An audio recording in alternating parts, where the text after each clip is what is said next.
ಕೊನೆಗೆ ನಮ್ಮ ಅಮೇರಿಕನ ಸೋಲುವಂಥ ಸ್ಥಿತಿಗೆ ಬಂದು ನಿಂತದೆ ಇವತ್ತು. ಹೀಗಾಗಿ ಇವತ್ತು ನಮ್ಮ ಟ್ರಂಪ್ ಅವ್ರನ್ನ ಕೇಳ್ತಾ ಇದೆ ಇರಾನ್, ನಾವು ರೆಡಿಪ್ಪ, ನೀನು ಬಾರು ಮೊದಲಿಗೆ ಮಾತುಕತೆ ಬೇಕಾಗಿದ್ರೆ ನಾವು ಹೇಳಿದ್ದ ಮಾತುಗಳನ್ನ ಕೇಳಲೇಬೇಕು. ಮೊದಲದು ಆ ಮಿಡ್ಲ್ ಈಸ್ಟ್ ಬಿಟ್ಟು ಹೋಗ್ಬೇಕು. ನೀವು ಮಿಡ್ಲ್ ಈಸ್ಟ್ ಬಿಟ್ಟು ನಿಲ್ಲುವಂಗಿಲ್ಲ. ನಿಮ್ಮ ನೌಕಾನೆಲೆಗಳಾಗಲಿ ಏರ್ಬೇಸ್ ಆಗಲಿ ಯಾವೂ ಇರೋಂಗಿಲ್ಲ. ನೀವು ಕಂಬಿ ಕೇಳಬೇಕಲ್ಲಿ. ಈ ಕಂಬಿ ಕೇಳಬೇಕಿದ್ರೆ ಅರ್ಥ ಏನಪ್ಪ ಅಂದ್ರೆ ಅಮೇರಿಕೆಯ ಪೆಟ್ರೋ ಡಾಲರ್ ಏನಿದೆ ಅದು ದೊಡ್ಡ ಹೊಡೆತ ಬೀಳ್ತದೆ. ಆ ಪೆಟ್ರೋ ಡಾಲರ್ ಸಲುವಾಗಿನ ಇವತ್ತು ಇರಾನನ್ನು ಹೊಡಿಬೇಕಂತೇಳಿ, ಇರಾನಿಗೆ ಶಿಕ್ಷೆ ಕೊಡ್ಬೇಕಂತೇಳಿ ಬಂದವರು ನಮ್ಮ ಖಮೇನಿ ಮತ್ತು ಅವ್ರ ಹಿಂಬಾಲಕರು.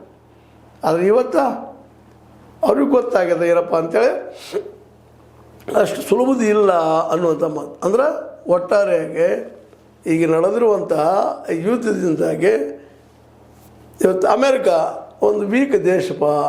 ಹೌದು, ಸೈಂಟಿಫಿಕಲಿ ಮುಂದದು ಎಲ್ಲ ಕರೆಕ್ಟ. ಆದರೆ ಹೋರಾಡೋಕೆ ಅಲ್ಲೇ ಛಲದಿಂದ ಹೋರಾಟ ಮಾಡುವಂಥ ಸೈನಿಕರ ಕೊರತೆ ಐತೆ ಅನ್ನೋದು ಇದರಿಂದ ಸ್ಪಷ್ಟ ಆಗ್ತದೆ. ಆದರೆ ಇರಾನದಲ್ಲೇ ನೋಡ್ರಿ ಯಾವ ರೀತಿ ಹೋರಾಟ ಮಾಡ್ತಾ ಇದ್ದಾರೆ. ಒಂದು ಸಣ್ಣ ರಾಷ್ಟ್ರ, ಒಬ್ಬ ಅಲ್ಲಿ ಲೀಡರ್ ಹೋದ್ರೆ ನಿಲ್ಲಿಲ್ಲ, ಯುದ್ಧ ಮುಂದುವರೆದು ಹೊಡಿತು.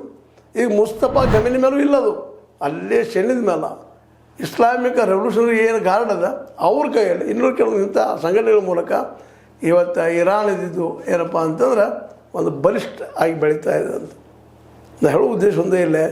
ಏನಪ್ಪ ಅಂತಂದ್ರೆ ಈಗಿನ ಮಟ್ಟಿಗೆ ನಮ್ಮ ಟ್ರಂಪ್ ಅವರು ಶರಣಾಗತರ ಆಗೇ ಬಿಟ್ರೇನೋ ಅನ್ನೋ ಪರಿಸ್ಥಿತಿಗೆ ಬಂದಿದ್ದಾರೆ. ಯಾಕಂದ್ರೆ ಇರಾನ್ ದಾಳಿ ಆ ರೀತಿ ಮುಂದೆ ಹೊರದ ಬಿಟ್ಟದ್ರೆ ನಿಂತೇ ಇಲ್ಲದು. ಅದರಲ್ಲೂ ಇಸ್ರೇಲ್ನಂತೆ ಬಿಡದಂಗೆ ಬೆಲೆ